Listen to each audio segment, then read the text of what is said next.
så er jeg lige blevet interviewet af TV2 Fyn, fordi de vil høre, hvad jeg vil gøre ved de asylansøgere, som kommer til Danmark, som begår kriminalitet, og som vandrer fra det ene asylcenter til det andet. Der er kun én ting at gøre. Det er, at deres ansøgning skal stoppe, og de skal sendes hjem.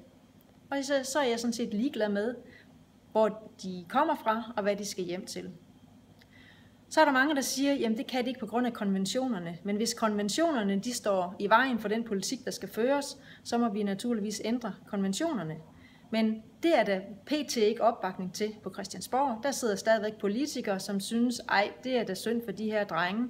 Det er bare drengestreger. Nej, det er ikke drengestreger at gå ud og voldtage piger på Langelandsfestivalen. Det er heller ikke drengestreger at gå over i private haver med jernkæder og udøve vold mod hinanden. Det er heller ikke drengestreger at gå ned i byen med flasker og være beruset.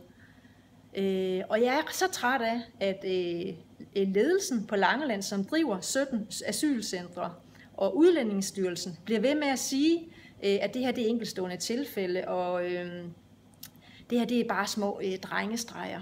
Sjovt nok efterlyser de ikke nogle sanktionsmuligheder. De efterlyser ikke konsekvensmuligheder hos os politikere.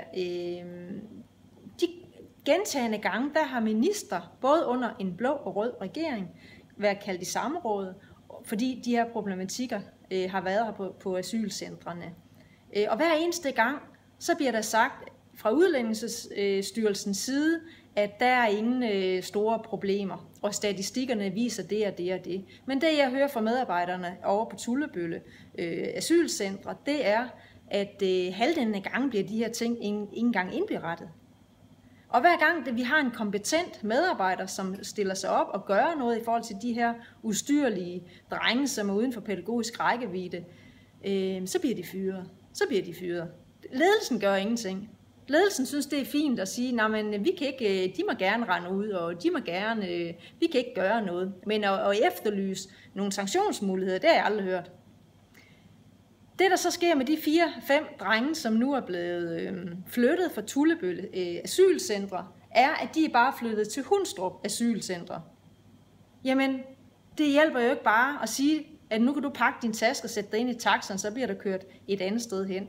Nu håber jeg, at når vi møder ind efter sommerferien, at der så er flere politikere på Christiansborg, der kan se nødvendigt i, at der skal være noget lovgivning, som gør, at de her asylansøgere, når de begår kriminalitet, så skal deres ansøgning om asyl stoppe prompte. Det er det eneste, de forstår, for de er fuldstændig uden for pædagogisk rækkevidde. Tak.